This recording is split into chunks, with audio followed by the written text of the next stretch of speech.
Hello বন্ধুরা, আমার নতুন ভিডিও আবার প্রত্যেককে স্বাগত। আজকে যে ভিডিওটা বানাবো সেটা হচ্ছে একটা সচেতনতামূলক ভিডিও। আমি এর আগে অনেক ভিডিও এই টাইপের দিয়েছি আমার সাবস্ক্রাইব যারা আছে তাদের সাবধান করার জন্য, সচেতন করার জন্য। আজকেও সেই টাইপের একটা ভিডিও, সেটা হচ্ছে কোনো অ্যাপ থেকে লোন নেবেন না। যদি বাঁচতে চান তাহলে এই অ্যাপ থেকে লোন নেওয়া বন্ধ করুন। কারণ এই অ্যাপ থেকে যদি অ্যাপ মানে হচ্ছে বিভিন্ন যে ফোনের মধ্যে মোবাইল অ্যাপ থাকে সেই অ্যাপের মাধ্যমে। এখানে দেখবেন বিনা ডকুমেন্টসে, বিনা এতে, বিনা ওতে তাতে এমনি আপনাকে লাখ লাখ টাকা দিয়ে দেবে। যদিও সেগুলো সবই গল্প, যাই হোক, দেয় না আমি বলছি না, তার পিছনে কি আছে না আছে সেই ব্যাখ্যাগুলো আজকে আমি আপনাদের এই ভিডিওর মাধ্যমে করব। ভিডিও শুরু করার আগে প্রত্যেককে একটা রিকোয়েস্ট, যারা আমার চ্যানেলে নতুন আছেন অবশ্যই চ্যানেলটা সাবস্ক্রাইব করে বেল আইকনটা অন করে রাখবেন। চলুন ভিডিওটা শুরু করা যাক। তো বক্তব্য যেটা আমার হচ্ছে যে বিভিন্ন অ্যাপের মাধ্যমে দেখবেন ফোনের মধ্যে বা প্লে স্টোরের মধ্যে প্রচুর অ্যাপ আছে যেগুলো লোনের অ্যাপ। তো এরকম এই লোনের অ্যাপ থেকে যারা লোন নেন বা নিয়েছেন তারা জানেন যে এর কি জ্বালা। প্রথম কথা হচ্ছে এই লোন শোধ করার পরেও আপনাকে কিন্তু জ্বালাতন করবে, আরও এক্সট্রা প্রচুর টাকা নিয়ে নেবে। 2 নম্বর কথা হচ্ছে এখানে ইন্টারেস্ট রেট প্রচুর থাকে, যেটা আপনাদের লুকানো থাকে। প্রসেসিং চার্জ একটা প্রচুর থাকে। আপনাকে যা টাকা দেবে তার 2 গুণ থেকে 3 গুণ টাকা আপনার থেকে তুলে নেবে। ঠিক আছে? অতএব এই অ্যাপ থেকে সাবধান। শুধু এটা নয়, এছাড়াও এই অ্যাপগুলো আপনার ফোনের পুরো পারমিশন নিয়ে নেবে এবং এখান থেকে আপনার ফোনের পার্সোনাল সব কিছু হ্যাক করতে পারে, আপনার অ্যাকাউন্ট হ্যাক করতে পারে এবং আপনার পার্সোনাল ছবি, ভিডিও সব কিন্তু বিভিন্ন জায়গায় সার্কুলেট হতে পারে। এগুলো সম্পূর্ণ অবৈধ। রিসেন্টলি যেটা সোশ্যাল মিডিয়া বা বিভিন্ন সাইবার তথ্য আছে বা সাইবার নিরাপদ যে যারা আছে, যারা এগুলো দেখে, তারা রিসেন্ট একটা এরম কোম্পানি MCAFEE, এরা একটা সংস্থার মাধ্যমে কিছু অ্যাপকে অলরেডি চিহ্নিত করেছে যেই অ্যাপগুলো কিন্তু খুব খারাপ এবং এই অ্যাপগুলো প্লে স্টোরের মধ্যে লুকিয়ে বসে আছে এবং আমরা যখনই লোনের কোনো অ্যাপ ডাউনলোড করি সেগুলো এসে ভেসে আমার সামনে চলে আসে এবং সেগুলো আমরা ডাউনলোড করে সেখান থেকে বিনা ডকুমেন্টসে এইতে ওইতে তাইতে লোন আমরা নিয়ে নিই। তো সেই অ্যাপগুলো আমি কিছু 2-4টে নাম আপনাদের বলে দিচ্ছি। টোটাল 15খানা এরকম জালিয়াতি অ্যাপের কথা বলেছে এবং তারা বিভিন্নভাবে খারাপভাবে প্রভাব ফেলছে। তো সেইগুলোর মধ্যে 2-3টে আমি আপনাদের 2-4টে বলে দিচ্ছি, যেমন প্রিস্টামো, সেগুরো র্যাপিডো, তারপরে প্রিস্টামো, র্যাপিডো, ক্রেডিট ইজি। এছাড়া আছে যেটা ডানা কেয়ার বা চেয়ার বলতে পারেন। তারপরে হচ্ছে ক্যাশ লোন,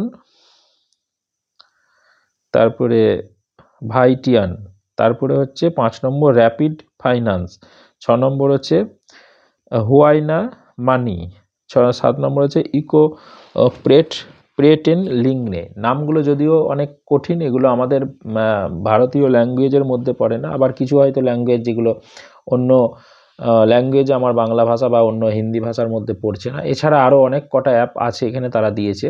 তো এই অ্যাপগুলো ছাড়াও আমি প্রত্যেককে বলবো, রিকোয়েস্ট করব যে লোন যদি নিতে হয়, যদিও আমার আগের ভিডিও দেখবেন, আমি লোনের বিপক্ষে এবং লোন তখনই নেবেন যে লোন নিয়ে আপনার কোনো সত্যি যদি কোনো এমার্জেন্সি হয়, আমার লোন ছাড়া চলবে না।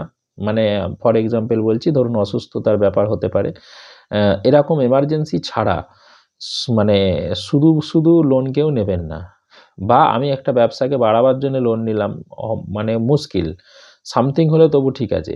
এটা 1 নম্বর। 2 নম্বর, আপনি যদি কোনো সম্পদ ক্রয় করতে চান, সেটা হয়তো আপনার বাড়ি ভেঙে পড়ে যাচ্ছে, বাড়ি করার জন্য সামথিং কিছু দরকার, তবে বাড়ি করার জন্যে এমার্জেন্সির জন্য আমি নিতে পারি, কিন্তু বাড়ি সাজানো গোছানো খুব মানে সুন্দর করার জন্য লোন নিয়ে নিলাম, সেই লোন কিন্তু আপনার মাথায় খাড়া।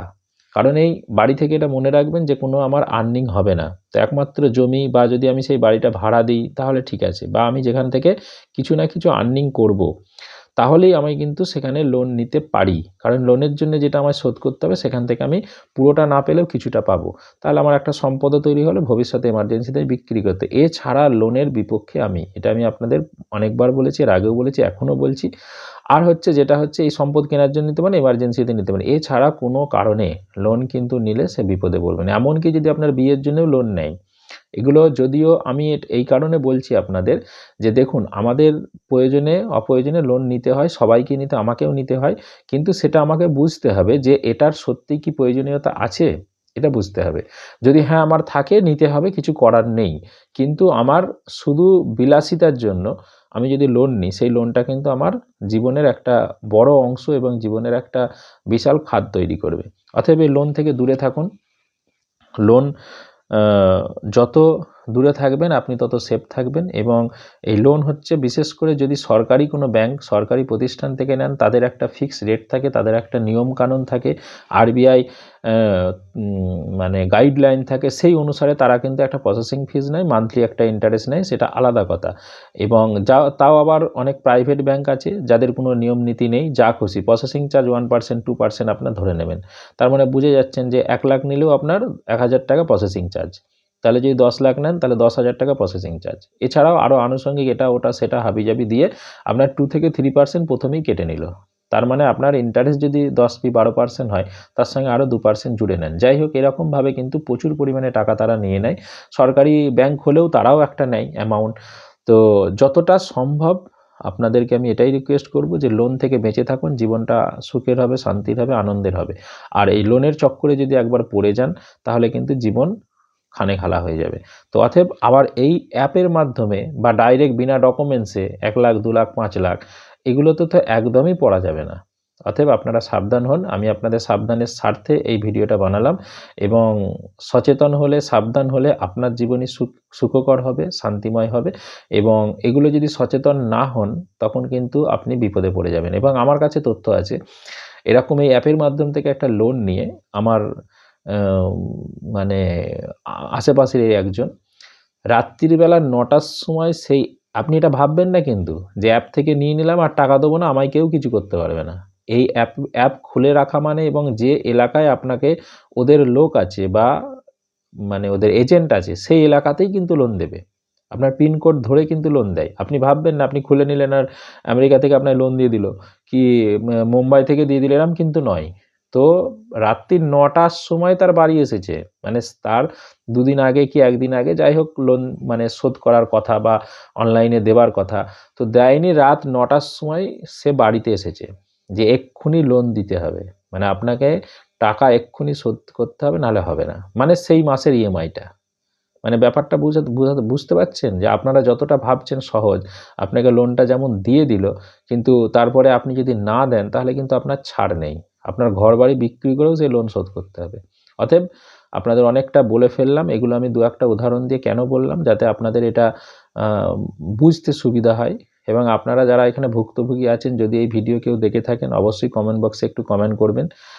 আর তাহলে কি হবে, আরও 2-4জন এটা থেকে সচেতন হবে এবং এগুলো থেকে বাঁচবো। এগুলো সব হচ্ছে বিভিন্ন কোম্পানি খুলে বসে থাকে সাধারণ মানুষকে, মধ্যবিত্ত গরিব মানুষকে ফাঁসানোর জন্যে। অতএব আপনারা এগুলো যদি সচেতন হন, সঠিক জায়গা থেকে সঠিক পদ্ধতি অনুসারে কাগজপত্র সহ আপনারা লোন নেন যদি এমার্জেন্সি প্রয়োজন পড়ে, কিন্তু এইসব অ্যাপ বা এইসবের মাধ্যম দিয়ে কখনোই নেবেন না। চলুন, ধন্যবাদ। যদি ভালো লেগে থাকে অবশ্যই লাইক, কমেন্ট এবং বন্ধুদের মধ্যে বেশি বেশি করে এটা বার্তাটা পৌঁছে দেন, শেয়ার করে দেন, যাতে তারাও সচেতন হয়। আপনি সচেতন হবার সাথে সাথে তারাও যাতে সচেতন হয়। ধন্যবাদ।